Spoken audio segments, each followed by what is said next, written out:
Olá pessoal, que Deus abençoe a todos vocês. Levítico capítulo 8 vai falar da consagração de Arão e dos seus filhos, né? Então vamos lá estudar esse capítulo. A Bíblia vai dizer o seguinte: E o Senhor falou a Moisés e lhe ordenou: Toma a Arão e seus filhos as vestimentas sacerdotais, o bálsamo especial da unção, o novilho do sacrifício pelo pecado, os 2 carneiros e o cesto, cheio de pães ázimos, sem fermento. Então, o que acontece, né? Deus separou Arão e seus filhos, Nadab, Abiú, né? Eleazar e Tamar, para serem sacerdotes. Arão seria o sumo sacerdote e eles, né, os sacerdotes de Israel. E aqui, como era grande o privilégio, né, de ser sacerdote, aquele que levava as causas do povo a Deus, eles precisavam ser santificados, quer dizer, consagrados, separados para Deus.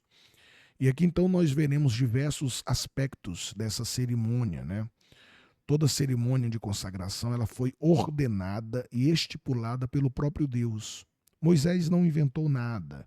Ele recebeu de Deus as ordenanças para essa consagração, né, dos seus servos ao sacerdócio. Então, era uma consagração pública. Deus queria deixar bem evidente para todo o povo de Israel que esses homens eles foram escolhidos. E a Bíblia vai dizer: E levou Arão e seus filhos à frente e mandou-os banharem-se com água.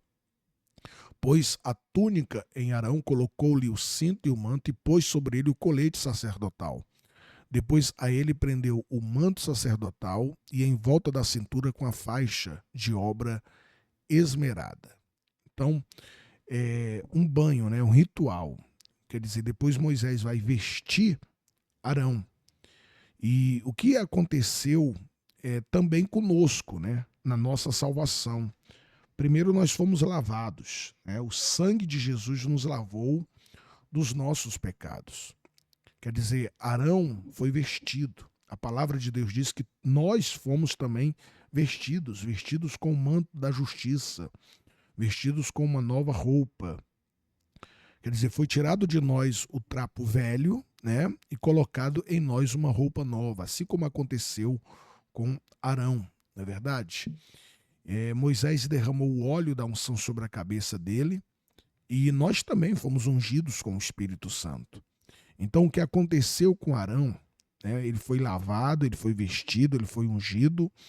Isso aconteceu também conosco. Fomos lavados na salvação, vestidos com vestes de justiça e ungidos com o Espírito Santo de Deus.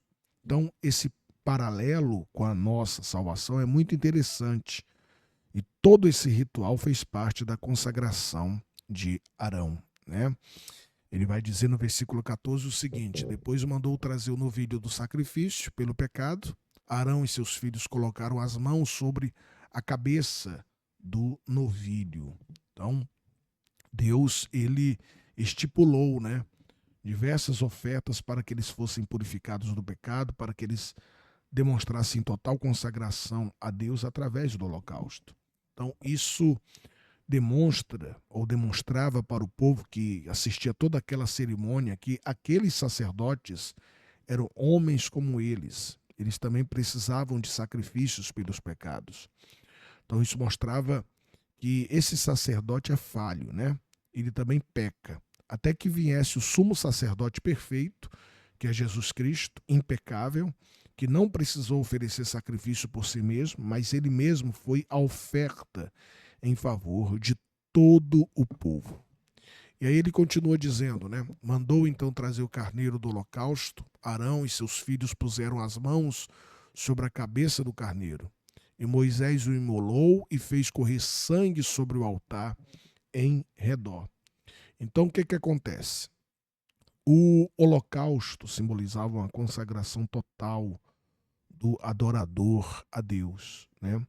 Primeiro, Arão e seus filhos colocaram as mãos sobre a cabeça do carneiro, mataram aquele carneiro. Lembra o que significa colocar as mãos sobre a cabeça do animal?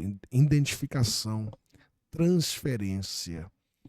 E a Bíblia vai dizer, mandou então trazer o segundo carneiro, o carneiro do sacrifício de ordenação. Arão e seus filhos colocaram as mãos sobre a cabeça do carneiro. Moisés sacrificou o carneiro e pôs um pouco do sangue na ponta da orelha direita de Arão, no polegar da sua mão direita e no polegar do seu pé direito. Então, mais uma vez, né, as mãos eram colocadas sobre a cabeça do carneiro. Depois que ele era morto, o sangue era colocado na ponta da orelha de Arão e de seus filhos, na ponta da orelha direita, né? Depois no polegar da mão direita e no polegar também do pé direito. Então, o que acontece? Orelha significa ouvir a voz de Deus, né? Mão direita, o que eu faço para Deus. E pé direito, onde eu vou obedecendo a voz de Deus, os caminhos de Deus.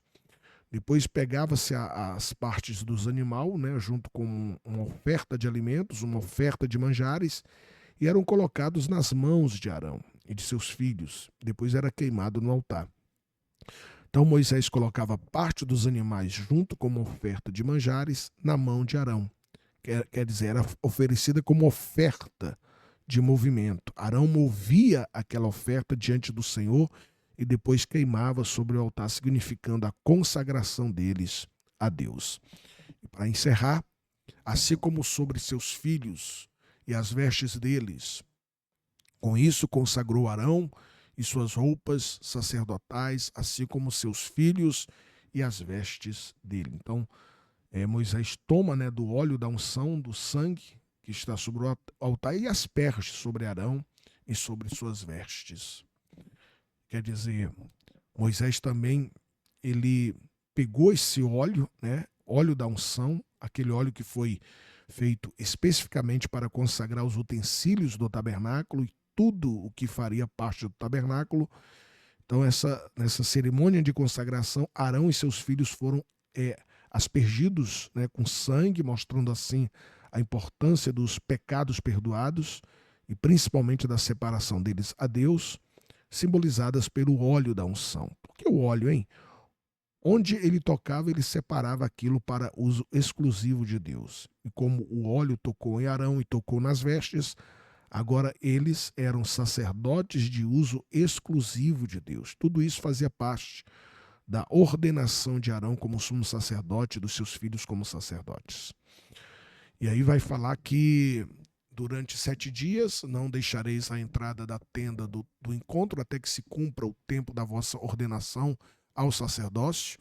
O Senhor ordenou proceder como se fez hoje, a fim de realizar por vós o rito da expiação.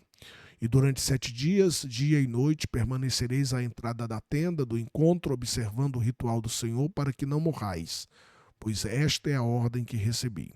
Arão e seus filhos cumpriram tudo que o Senhor ordenara por intermédio de Moisés. Então, eles não poderiam se afastar da porta da tenda do tabernáculo por 7 dias, até o dia em que se cumprirem os dias da consagração deles.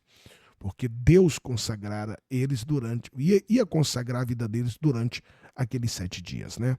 Então eles deveriam ficar ali em consagração, em comunhão com Deus, em intimidade com Deus, durante 7 dias. Não poderiam sair dali, né?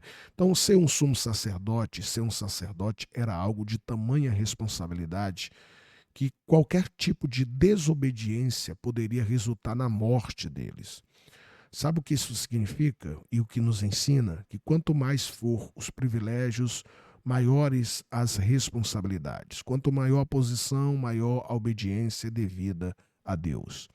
Então, essa ordenação de Arão e de seus filhos passa para nós lições bem práticas, principalmente a respeito do ministério, para nós que queremos servir a Deus, cumprir o nosso chamado com fidelidade. Levar a sério. Temos que levar muito a sério as coisas de Deus. Ficamos por aqui. Deus abençoe a todos.